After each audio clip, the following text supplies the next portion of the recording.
Coming to you from the mountains and the plain, the only conservative voices brave enough to push back. This is the Conservative Daily Podcast with Joe Otto. That's what the Second Amendment was designed to do. If you're going to do something to nullify or take away my rights under the Constitution, come get it. Max McGuire. When you look at politicians on the left, they need to convince people that they are victims.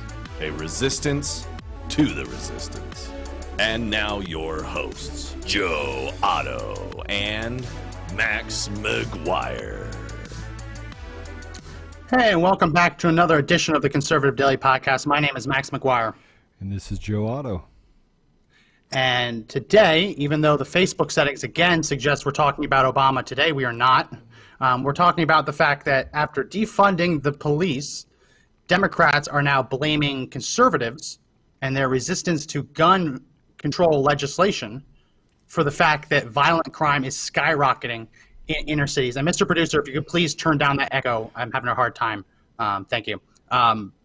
So it's incredible, Joe. Violent crime is skyrocketing across the nation, all of these inner cities, New York, Chicago, Baltimore, right, Los Angeles. The same cities that have decided to defund the police are now claiming that that has nothing to do with their skyrocketing violent crime rate. Just like they claimed that the fact that Black Lives Matter protesters were out in the streets had nothing to do with the spike in coronavirus cases, right? Now they are actually blaming gun owners and our resistance to their gun control efforts. If only they had complete control over the gun control laws, none of this would be happening. That's the narrative they're pushing. It has gotten to the point where it's past lunacy. It's past lunacy. They're pushing this, and we're going to have a war. Because, look, they're just, I don't know if you saw it, but they actually robbed, let's just call it, they looted and robbed a Sam's Club. That happened literally 2 days ago. There's no rules, and there's no consequences. And they want to defund the police and create lawlessness. That's what the Democrats stand for. That's what the left stands for, is let's take away everything you have. Let's push you to a place where communism and socialism, no one has anything unless everyone has nothing. Now just listen to what I just said. No one has anything unless everyone has nothing. They're getting it to the point where we're the last stand as a country. We are the greatest nation on earth. We are. I don't care what anybody says. We are. And if you don't like it, get out. But if you get to the point where you push any further on us, law-abiding citizens, you're going to have all-out war. We're not going to care about laws. We're going to protect our families, and we're going to protect our communities. So they want to blame gun owners because this is not a slow erosion. This is happening from the outside. These are bad actors. They're being financed by nations outside the United States. And people like Soros, right? And Epstein. And I know Epstein's dead, but it's people just like Epstein that are out there, pedophiles, rapists, racists, right? Those are the people that are actually funding all of these events, all of them. So let's stop for a minute, if we will, Max, and tell people that you have to share. So we all know that Facebook is doing whatever they can to actually silence our voice. They're doing everything they can to slow us down and to basically let this lunacy actually go. So if you're sitting by and you're on here right now, we're on multiple platforms. We're on Parler, we're on Facebook, we're on YouTube, we're on other streaming platforms. You need to hit the share button, right? It's your obligation to get the message out, to allow us to speak to people about the fact that they're not alone. That this lunacy that's happening is not something we should tolerate as a group. And so we're just telling you, hit that share button. I want to see a lot of shares. I want to see the fact that we're getting that message out. And by the way, if you're afraid to share it because, hey, you're like, I'm going to be torn apart by, some of my leftist buddies, you have to learn that courage is as infectious as fear. Courage is more infectious than fear. So standing up is really, really important. Okay. It is. And it is. It's important to stand up because what we're seeing is so insane, right? Los Angeles cut their police budget by, 100 to 150 million, 125 million dollars. That's gone from the police budget. And we know that has real effects. We know that means they're going to hire fewer police officers. And we know that when that's coupled with the fact that officers are retiring because they realize the politicians don't have their back and the prosecutors will send them to prison for life, or in some states give them the death penalty if they dare defend themselves. They're retiring, saying it's not worth it. So when you see all these police officers retire and then the budget is set so that they're not allowed to hire new replacements, that means less officers on the street. In New York, they disbanded the plainclothes anti-crime unit, which was a plainclothes unit of police officers that were out in the streets to stop crime. They disbanded it. They're no more. They're gone. Doesn't happen anymore. Yeah. Right? But law-abiding gun owners, law-abiding citizens, gun owners. By the way, we did an algorithm check because obviously we have a data company. We did an algorithm check on Facebook, and we are going to sue Facebook, just so we're clear. And we're going to sue them for a couple reasons. One of which is that we ran this algorithm against relevant content and people actually listening, and they have people that are sitting in foreign countries that are over here basically suppressing our reach. Right. So even when you hit share, people won't see it. They don't see it because Facebook is literally doing everything they can. This is a war. They are weaponizing technology against the average American that, frankly, is getting tired of having to deal with their nonsense. So I just want you to, again, know that you have to share and share and share and share because, frankly, we're doing everything we can to deplatform them and use our web presence and reach people that outside of Facebook for a lot of reasons, but one of which is that Facebook doesn't deserve to be able to monetize or to use this content either. So again, I just want to say that. So let's jump to the cuts. I want to play this. This came from yesterday's White House press briefing. This was Kayleigh McEnany after she took 12 questions about whether Donald Trump actually secretly supports the Confederacy or whatever the idiots in the press corps were asking her. She basically took the press corps to town for not mentioning the fact that children are being gunned down in the streets of inner city America. Let's go to cut one. And finally, I'd end with this. I was asked probably 12 questions about the Confederate flag. This president's focused on action, and I'm a little dismayed that I didn't receive one question on the deaths that we got in this country this weekend. I didn't receive one question about New York City shootings doubling for the third straight week, and over the last 7 days, shootings skyrocket by 142%. Not one question. I didn't receive one question about 5 children who were killed, and I'll leave you with this remark by a dad. It broke my heart. A dad of an 8-year-old lost in Atlanta this weekend. They say Black Lives Matters. You killed a child. She didn't do nothing to nobody, was his quote. We need to be focused on securing our streets, making sure no lives are lost because all Black lives matter. That of David Dorn and that of this 8-year-old girl. Thank you. So I love how she ends her press conferences like that. And you can hear them trying to chirp back at her because they don't want her to be able to have the final word. That's right. Shock, right? But she's absolutely right. There's no coverage of this. And I want to throw up a couple of images that I just grabbed from recent headlines. Let's go to image number 1. This is from Baltimore. Baltimore, just yesterday, I think, they quote unquote hit pause on their gun violence command center. Yeah. Now, what that is they went into the worst districts, the worst precincts in their actual city for gun crime, and they put extra bodies in those police precincts, people that could be fast reactionary forces whenever there's a shooting, people that could be out in the community proactively preventing shootings. That is shut down now. That's shut down because of the defund the police movement. Let's go to cut 4. After a full day and much of the night, the Baltimore City Council is sending its 2021 spending cut plan to Mayor Jack Young's desk. It includes $22.4 million in cuts to the Baltimore City Police Department, with a $6.7 million cut to police overtime in 5 different departments, not including patrol, and a cut in funding to the police, marine, and mounted units totaling $1.8 million. And finally, the third amendment in package 2 is amendment number 5. Police Department. Before making it to the full council, committee members went over the budget line by line, coming up with amendments along the way. Most came with little disagreement, but not every amendment had full support. A proposed $200,000 overtime cut to the Police Public Integrity Bureau, for example, didn't make it to the final plan. I can't support these amendments. For me, this is a matter of being fiscally prudent. This service to me represents exactly what we're calling for the police department to do. And to make any adjustment to this particular service, no matter how small, to me is a step in the wrong direction. Protesters across the country and in Baltimore have been rallying for changes in how police departments are funded and how money is allocated across city services. Council President Brandon Scott said the council's spending cuts are a step toward change. He emphasized that it's not the end of the process. We said time and time again that we are going to have to see the day where we actually get serious about reimagining the city's budget and having our police department's budget be looked at and reduced responsibly over time while we can see an investment in other agencies.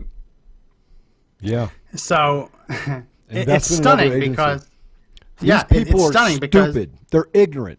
These are the most ignorant people I mean, this is what we're talking about. We're talking about people that just defy logic. And people elect these people. They actually believe what these clowns are saying.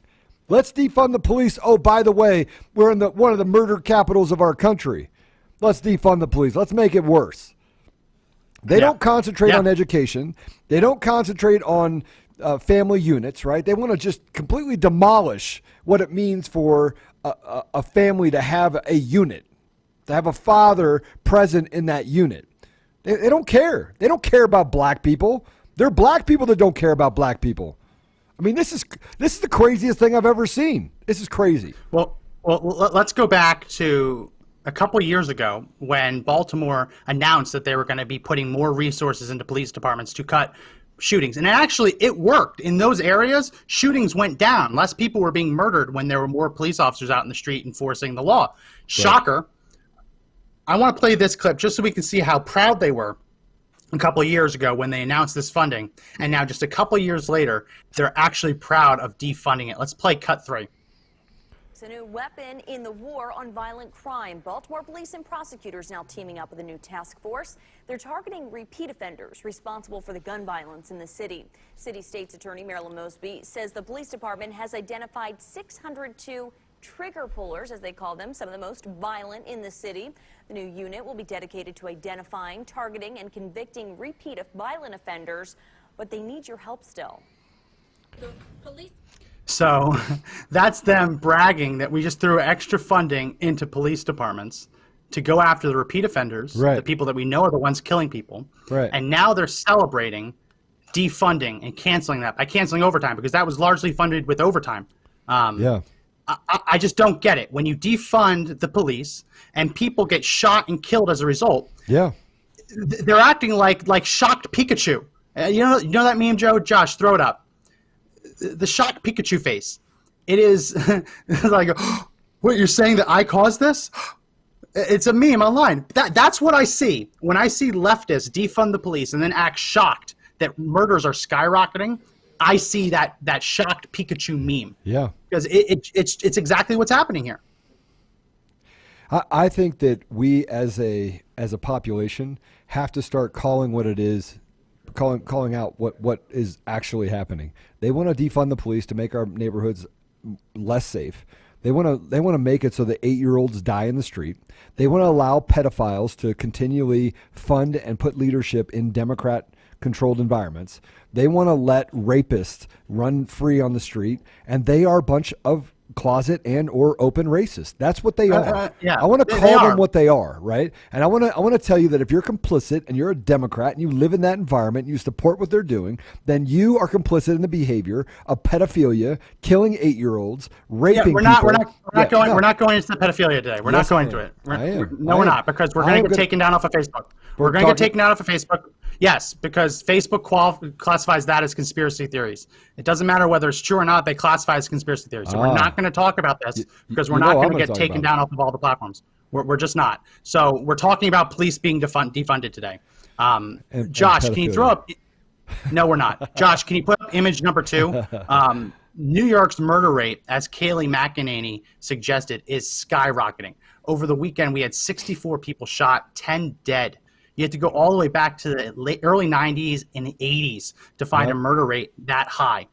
And everyone's trying to figure out what possibly could have caused this. Like, why are just murders skyrocketing? We understand why property crimes and why commercial theft and robberies was increasing, because they allowed people to basically loot with impunity, right? we knew that was what caused it. The fact that we have murder skyrocketing, it's very obvious why. Josh, Mr. Producer, throw up image number 3. As I mentioned at the start, this is why shootings are skyrocketing. They disbanded their anti-crime unit. Just like Baltimore, these were the police officers out on the streets trying to stop these shootings, arrest the repeat offenders. It's obvious. It's cause and response. It's obvious that this is linked, and yet they're pretending it isn't.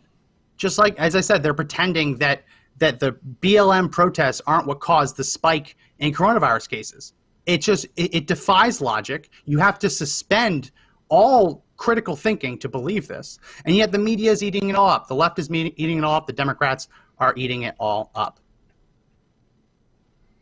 I don't know what you want me to say. I'm going to tell you what the causation is. You're not going to like it. Facebook may not like it, but I think we have an obligation to talk about truth.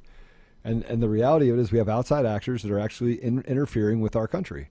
That's actually happening. We have a media that is overrun with foreign interests. Overrun with it. Is overrun with loony leftists and communists, commie mommies, and overrun with Marxists, and everything that they're trying to say that the American people are. They are trying to confuse, redirect, and stand on the throats of the American people, and we're allowing it to happen. So yeah, there's lots of murders happening right now. You want to know why? Because the media allows it to say it's a heyday, it's a free day.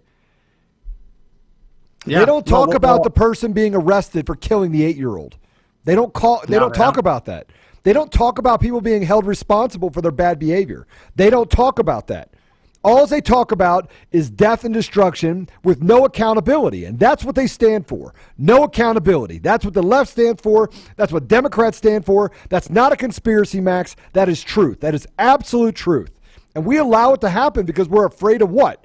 We're afraid to be deplatformed? I'm not afraid. I'm not afraid. And frankly, I'm tired. I'm tired. Our risk of being deplatformed is when you insinuate that 60%, almost 2/3 of registered Democrats are closet pedophiles. No, I didn't say that. That's I said they either support it. They either support it. They either support pedophilia by not saying anything and not doing anything, and supporting the platform. All right. In the past, you have said that 60% of Democrats are pedophiles, rapists. You've amended it, but that's what Facebook is going after. Yeah. That's what Facebook is going after. So we do have a caller, apparently from British Columbia. He didn't give a name. So let's see what he wants to talk about, the defunding the police. Right. Let's bring him on, Mr. Producer. All right, you're on. Hello, am I on the air? Yeah, my name is Jason. Sorry, I'm out in Vancouver in Canada, British Columbia, Canada. All right. Hey, Jason. How's it going? Not too bad. Yeah, I appreciate you, Max, sort of stepping in there and cutting off Joe. We don't want to see you guys get taken down there. And I mean, Joe, you got to be a little smarter than that. You can't make accusations like that are unfounded, right? You can't just say 60% of Democrats are pedophiles because you think that's true. That's not the way it works when you have a platform like this, Joe. You got to be a bit better, my friend. All right. What do you have to say, Jason? Yeah. So in regards to, you guys were mentioning the no mention of the killing of the 8-year-old and so on and so forth. Do you understand the sort of concept, the difference between citizen-on-citizen crime versus state-sponsored violence, and why there might be more outrage in regards to state-sponsored violence? Do you even know what any of that means, or are you just going to keep spouting off all the nonsense that you guys want to say? All right, cut this guy off, please. Just cut him off. No. Cut him off. He's gone. So you can talk to him on the air. We're done. Well, let's go off of it. So the other day there was a hit and run in Seattle where Black Lives Matter protesters were in the street on a highway protesting. And again, Mr. Producer, throw up the shocked Pikachu face. Shocking everyone, when you protest in the middle of the highway, you're going to get hit by a car going 80 miles an hour. It was shocking. For a couple days, that was a big story. So, that was a big story. Max, Black Lives Matter protester gets hit by a car. No. That disappeared from the mainstream media, from the trending topics, the minute it was revealed that the driver was black and the victim was white. It was promoted as a hate crime. Look at this guy ran over a Black Lives Matter protester. The minute it was determined that the driver was black and the victim was white, disappeared. No longer a trending topic. Correct. No longer on CNN. Correct. Right? Nowhere. So don't talk to me about state-sponsored violence, right? When an 8-year-old was gunned down for no Max? reason other than the fact that she was just playing in her yard. Max. Don't talk to me about state-sponsored violence. No, right? no, We can have a historical conversation about state-sponsored violence, but we are not apartheid South Africa, right? That is not why shootings are increasing in New York City, right? So that guy. I'm going to tell you something. I'm going to say something now. It's getting under their skin about the pedophilia and the rapists and the racism. It's getting under their skin. You want to know why it's getting under their skin? Because it holds true, Max. Because they are they are the party, right, that has a problem with pedophilia, rapists, and closet racists. They have a problem with it, right? They have a problem with it. And you know why it bothers him? You know why he had to call? He called because he doesn't want us to get out there and speak the truth. He doesn't want it. It's the same reason why you say that Facebook's going to take us down. Look, I'm not afraid. He's right about that. I'll let you he's talk. right about I'm going to that. talk. No, he's not. He's not. He's not right about it. No, he's not. No, he's not. He's not right about it. One of our biggest issues across this country is the exploitation of women and children. It's a big problem. It's a huge problem. And then they want to talk about the fact that there's institutional racism, that there's this every police officer out there is just beating on people, right? Regardless of race, they're just beating on people.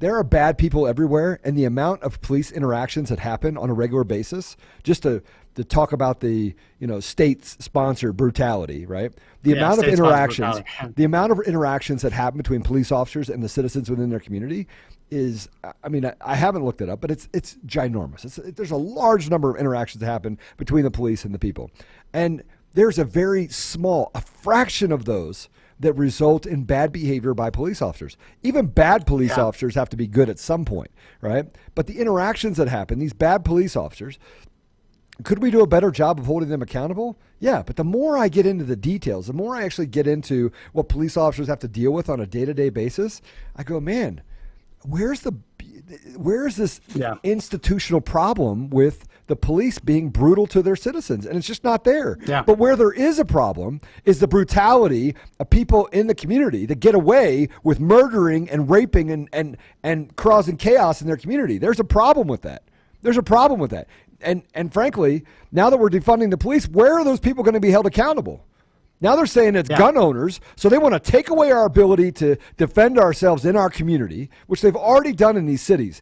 If they were to loosen gun laws, I'm telling you right now, loosen gun laws in Baltimore, in Washington, D.C., in Chicago, in L.A., in Detroit, loosen it and let people become responsible gun owners and teach them how to use a gun. You know what would happen to gun violence? It'd go down. Oh, go way down. If you shoot, I shoot. You shoot at my family, I'm going to shoot at you. I'll tell you, it's really interesting that guy called from Canada. We're an American. He said he's calling from Vancouver. Yeah, I'm sure. He lied about everything else, too.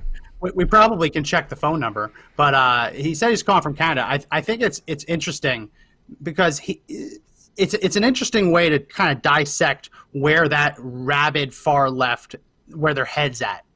They care when a police officer kills someone. They don't care when an 8-year-old is gunned down for no reason. Right. Because they view these news events through their identity politics lenses, right? When a black person kills a black person, it's not a story. When a white person kills a black person, it is a story. As we saw in Seattle, as I mentioned, when a black person runs over a white protester, not a story. When a white nationalist runs over a protester in Charlottesville, Virginia, it's a story, right? They're looking at it through the lens. When a black person brings a gun to school and kills people, it's not a school shooting, it's gang violence. When a white person does it, it's a school shooting, right? You go down the whole list. They paint this and they look at this through the identity politics lens because they're not actually trying to share the news. They're not trying to tell you what happened and let you decide. They want to tell you how to think. They want to brand inner city school shooting as gang violence, but suburban school shooting as gun violence, as some white kid off of his medication, right? That's how they describe these things. Right. So when he says, well, don't you understand why they care more about state-sponsored killings than people killing themselves? No. Like this happened in Atlanta. The guy who was killed, Rayshard Brooks, was killed because he ran away. He beat up police officers, took them to the ground, stole their taser, shot the taser at them, and only then was he shot and killed. Right? To say that that is somehow worse than an 8-year-old being gunned down for no reason. That's how twisted and warped these people are, that they are so biased in their identity politics viewpoint that they truly believe that a police officer, as we've covered on the show, defending himself against a deadly weapon being fired against him is somehow a bigger news story than a kid being killed. That's how warped and twisted these people are. That is what we're up against, and that's why you need to hit the share button, because these are the people trying to stop us from having a voice. So hit that share button, and like the video, and do leave a comment. Go ahead, Joe. It gets worse than that, Max. These people are losing their mind. You know why they're losing their minds? Because we are literally talking truth. You could say whatever you want about being subjective and, oh, that's conspiracy theory. It's not a conspiracy theory. It's not. It's not a conspiracy theory if it's true. And it's absolutely true, right? So I'll bring this back to the Black Lives Matter wanted to take up the plight of a Fort Hood soldier, right? Vanessa Gillen. Did you hear about that? I heard that, it was a tragic murder. Very tragic. And so Black Lives Matter said, no justice, no peace for Vanessa. She was killed by another black soldier who killed her inside of on base. A military base. Right. And there's no lack of coverage, right? This was getting nationwide coverage. Right? It's not like she's being forgotten. They wanted to equate this to that, now we want to close the base. We want to close the base. A fellow officer murders someone. You can see that there's just no logic. And that the only place that this can come from, I don't care if you're a Democrat. I don't care if you're a Republican. I don't care if you're purple with webbed feet. I don't care. And neither does 99% of this country. Nobody cares if you're black. Nobody cares if you're Hispanic. Nobody cares if you're white, right? They just don't care, right? But this whole thing is they want to take it up, no justice, no peace, because he was killed by another soldier. I mean, there's no logic, people. There's no logic. We're not talking about a logical group of people out there running their mouth. We're talking about tens of thousands, not millions, of people that are running the street acting like morons. And we're afraid to get out there and beat their butt. And what we need to be doing is getting out there and beating their butt and calling their parents. They come grab them by the ear and take them home, right? Put them back in your basement. That's what we need to do. We need to stop this nonsense of letting them the media just create this frenzy. You know what we need to have? We need to have a blackout. We need to have a blackout of all media, right, that wants to talk about this nonsense. Just stop. Stop spending money with them. So it's interesting that you mentioned that they tried to take that shooting and try and connect that with the fact that they also want to rename the military base because it's named after a man named John Bell Hood. I don't know if I've told the story of who John Bell Hood was on the podcast. We've covered it on our Conservative Daily, on our website, and our Facebook page. John Bell Hood was a graduate of West Point. I think he graduated 44th out of a total class of 92. I think they had 55, 60 that graduated, but almost half dropped out. He was wounded during the Western campaigns. He was shot by an arrow. So had there been a Purple Heart at the time, he would have been awarded it. Right. During the Civil War, he actually joined. He left the Army and he went to Texas, and he ultimately became a general of the Texas Corps in the Confederacy. This man, a lot of people debated whether he was a good tactician, good general. He easily goes down in the record books for being one of the most resilient badasses that this country has ever seen in any capacity. So I want to briefly tell the story of why Fort Hood is named Fort Hood. John Bell Hood was at Gettysburg, and he was hit by an artillery shell. Just think about that. A general on the front line charging with his forces, he's hit by an artillery shell and loses all function and movement in his left arm. Everyone says, okay, there's no shame in resigning. You can resign. You only have one arm. You can't be a general leading frontline soldiers on a charge with one arm. He says, nope, I'm going to keep going. So they said, okay, fine, you can have your commission back after he was healed. At the Battle of Chickamauga, I think that's how you pronounce it, he's hit again. This time he's shot in the leg. The bullet shatters his femur, and doctors have to amputate his leg 4 inches below the hip. After he was amputated, the doctors actually sent the leg with him because they were so convinced he was going to die, they wanted him to be buried in one piece. He survives. Again, they say, listen, you've done your duty. You can resign. That's fine. He says, nope, I can still move, I guess. I want to keep fighting. So he went all the way up to Jefferson Davis, convinced him to give him back his commission. When he got back there, the men raised the equivalent in today's dollars of $50,000 to get him a cork leg. He then ordered them to put him up on his horse. They strapped him to his horse, and he led the charge with one arm and one leg. This is why Fort Hood is named Fort Hood, not to glorify the Confederacy, but because this man literally led a frontline charges with one arm and one leg. That is the kind of fighting spirit that this base wanted to honor. When they say that it needs to be taken down, they try and use this shooting, this killing as an example. It's another one of those cases where they have a desire to tear the sign off, and they're just looking for a reason to do it, right? There's no, as you said, there's no nexus. There's no connection there. There's no connection between a soldier killing another soldier and the fact that John Bell Hood was a badass in the Civil War. Regardless of what he fought for, what he thought personally, the man led frontline charges strapped to a horse with one arm and one leg. That's not deniable. Right? So that's why it gets so crazy, because not only are they trying to erase history, but they're trying to deny it as well, which is why it's so frustrating when they're trying to also deny recent history. Joe, you mentioned this before we had our caller, that there are foreign influences at play, and I had a feeling you were into this, so I wanted to throw you a bone, because you know I debate with you on that. I want to throw you a bone. Josh, let's throw up image number 4 from Ilhan Omar's Twitter feed. Sending my condolences to the victims and loved ones. Tragically, another child will grow up without their parent due to the gun violence epidemic in this country. Thoughts and prayers are not enough. We need real action to end gun violence. Yeah. So instead of calling it into calling out the fact that defunding the police and police not showing up because they don't feel like people have their back, ignoring that, she wants to make it a gun violence issue, which is basically trying to paint conservatives as the enemies. That this woman was shot and killed because conservatives won't vote for an assault weapon ban, even though assault weapon wasn't used. They won't ban high-capacity magazines, even though high-capacity magazine wasn't used, right? It makes no sense. They have a goal. Anything they can even remotely position to justify that goal, they're going to use.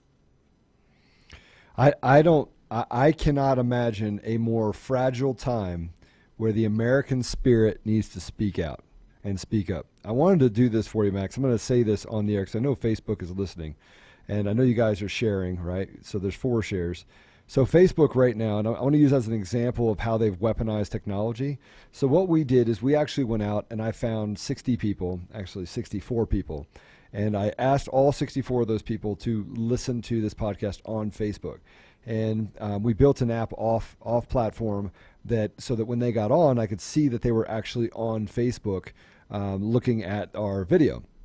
And this is a way to prove to everyone that Facebook is lying. They're just lying, that they're actually suppressing our viewership. So right now, we have 61 people that are currently, out of those 64 people that are supposed to be watching, that are actually watching right now. Facebook shows that we have 20 people that actually have eyeballs on the show right now. But I have 61 people that are literally right now watching the show. So this just shows everyone that, frankly, Facebook is doing everything they can to stop logic from getting into the market. They're even lying about who's actually watching the videos right now. And then they just sit there over there and they just push buttons to say, hey, we're not going to let people watch the show. We're not going to let people, hear this voice. We're not going to let people share this. We're not. This literally is the weaponization of an agenda. We have let the left create an entire platform, and we've watched it happen. So if at some point we don't stand up and say something, we're going to use this information, by the way, in the lawsuit against Facebook. But this is the type of thing that we're up against, Max. We're up against an illogical, let's talk about gun violence over here while little kids are getting shot over here. Let's talk about Black Lives Matter while the inner city violence is literally on the rise. You know, black on black crime is up like 400%, but we don't care because they don't really care. And we're going to, by the way, inject blacks in Africa. We're going to inject them with vaccines that are unproven. That's a different topic. But the point is it all comes full circle, right? Segregationists, right, and people that want to create caste systems in the country are doing a good job. They've brought it to our shores. Oh, they're doing a very good job. They're doing a very, very, very good job. I want to play this clip because it's the last clip we have to play today, and we can talk about other things after this. I was trying to pull together some clips of how different cities that we know are seeing spikes in shootings, how they were explaining it. And I think we found the dumbest reasoning in Chicago, one of the cities with the worst gun violence in the country. Chicago's mayor is blaming their surge in violent crime on coronavirus. Let's go to cut 2. Complicates the situation, as Chicago Mayor Lori Lightfoot tells me, they're all factors contributing to this grim reality. Compared to last year, shootings up 40%, homicides up more than 30%. So just point blank, what is happening right now?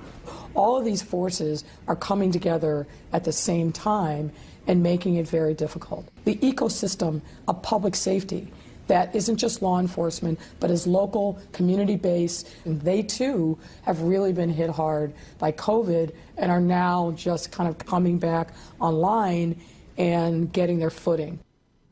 Oh my gosh. So, and what makes it almost... So it's people are getting shot and killed because of COVID. Because COVID makes it harder for the civil society organizations to stop them from killing people. No, people are being shot and killed because this idiot has told police to stand down, has stopped police from going into communities and stopped them from enforcing the law the way that we know it works. We know it. It's just a fact. So to hear her say that that it's COVID-19 to blame for this is just so stupid. So obviously wrong. Why, and yet Max? CNN gives her a platform. CNN doesn't say, well, that's stupid. They let her spew the nonsense. And did you see the article that was written even on the article on the I-5 in Washington, right? That they started saying that the man that actually ran over those protesters was already fleeing from police. They left that out too, right? They were I didn't know from that. police. I just thought it was because the races of the assailant and victim weren't the way they wanted it to be. No. It started out, the first article actually written started out actually talking about the fact that they wouldn't name race, number one. They didn't name race. And number two, he went around the police blockade first, right? He went around that first and failed to stop for the police. And then he came around the second one and hit those two protesters. So yeah.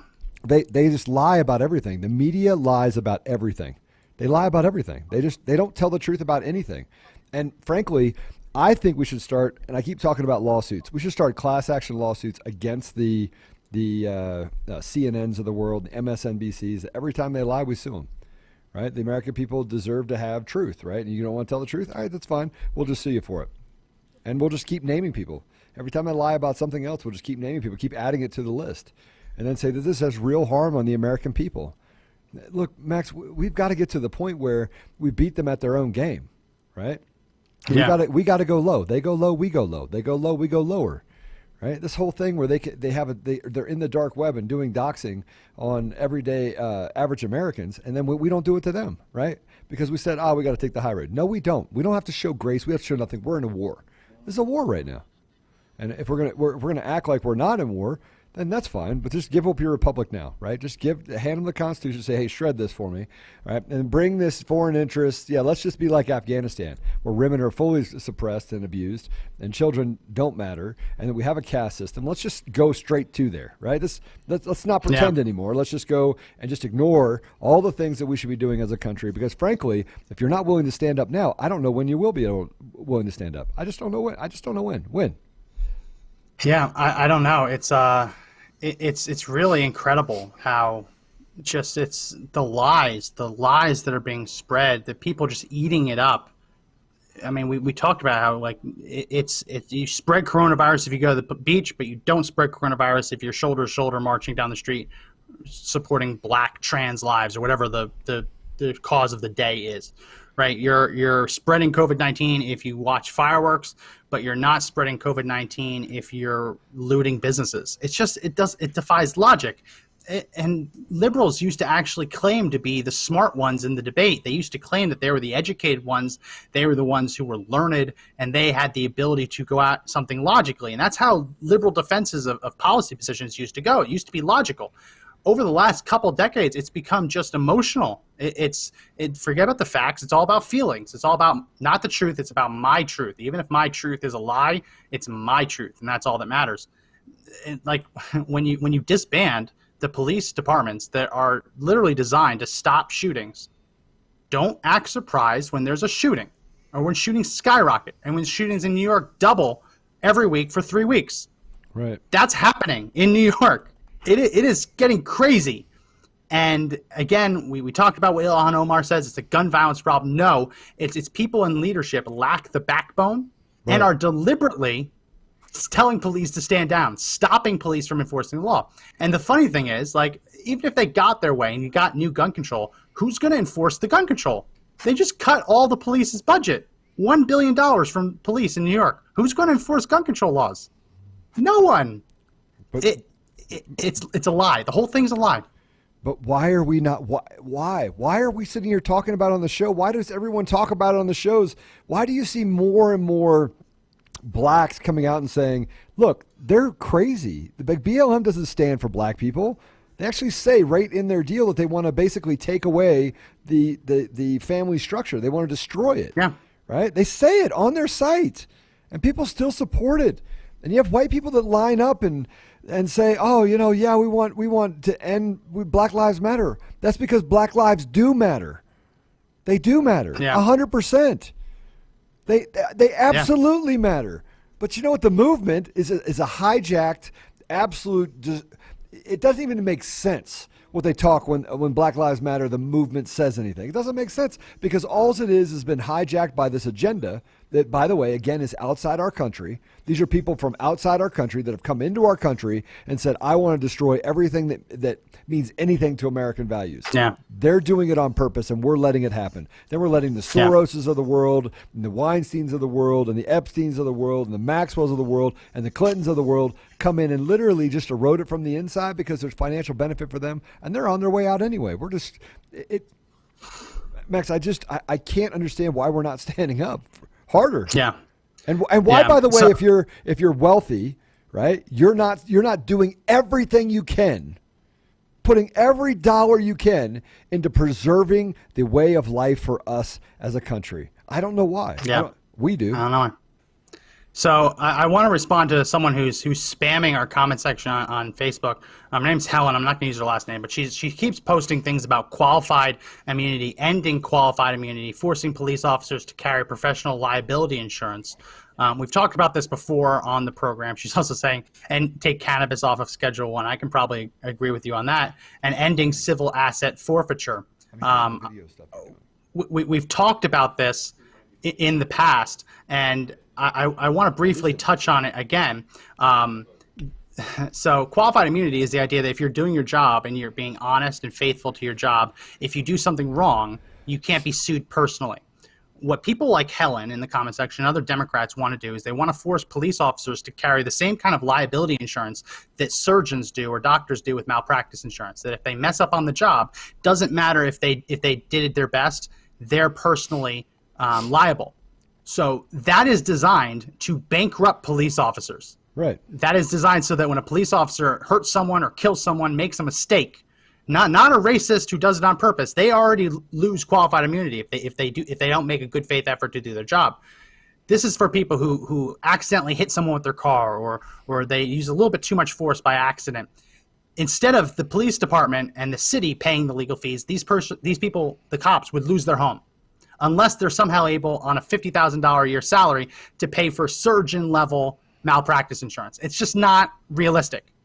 It is if you want to bankrupt police officers, and it is if you want to make sure that the only police officers in the force are the rich. Helen's not even a real person. Helen's not even a real person.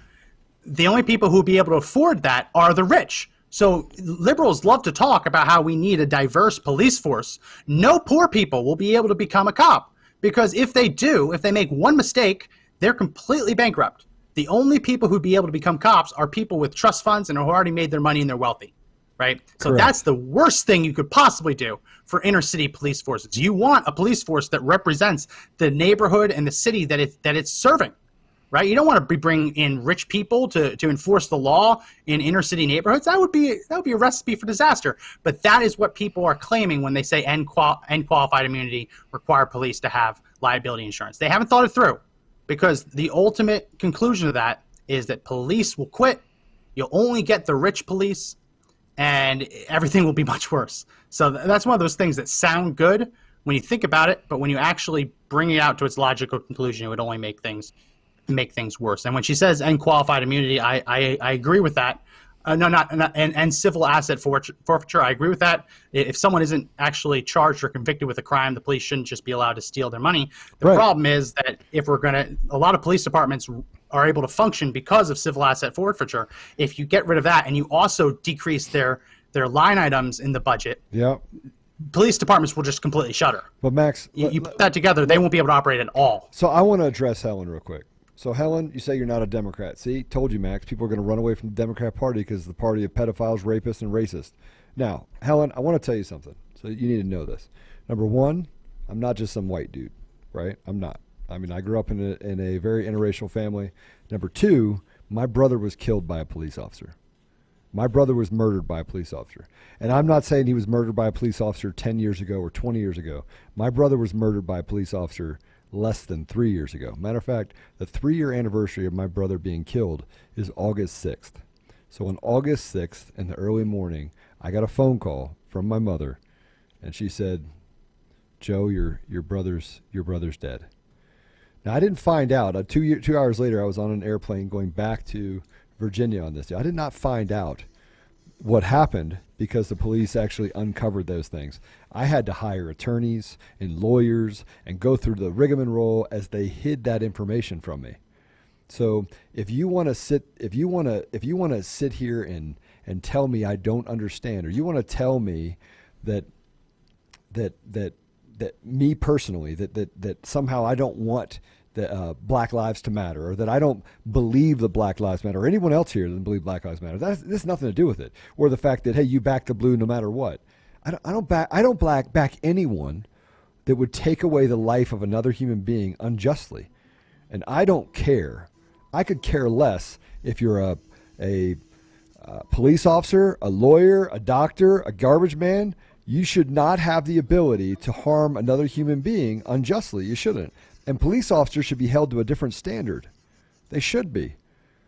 But I walk that fine line of making sure that you protect your communities and have police officers to serve and protect your communities, and taking away and defunding them, right? And holding them accountable. There's ways to hold people accountable without demonizing the 99% for the less than 1%. There's ways to do that. I want to hold the guilty responsible for their own actions too, Helen. That's what I want to do. I do. But we have to build a sensible system, and it doesn't start with the police officers. The police officers they're not the tip of the spear. The tip of the spear is we have to make sure that this accountability goes through the DA's offices and has to go through the people that are actually telling them what to do, the mayors and the governors.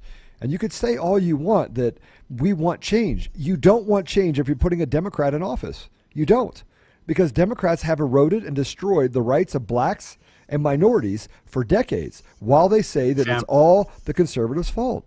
I'm sorry, but that's truth. I'm speaking truth to you right now.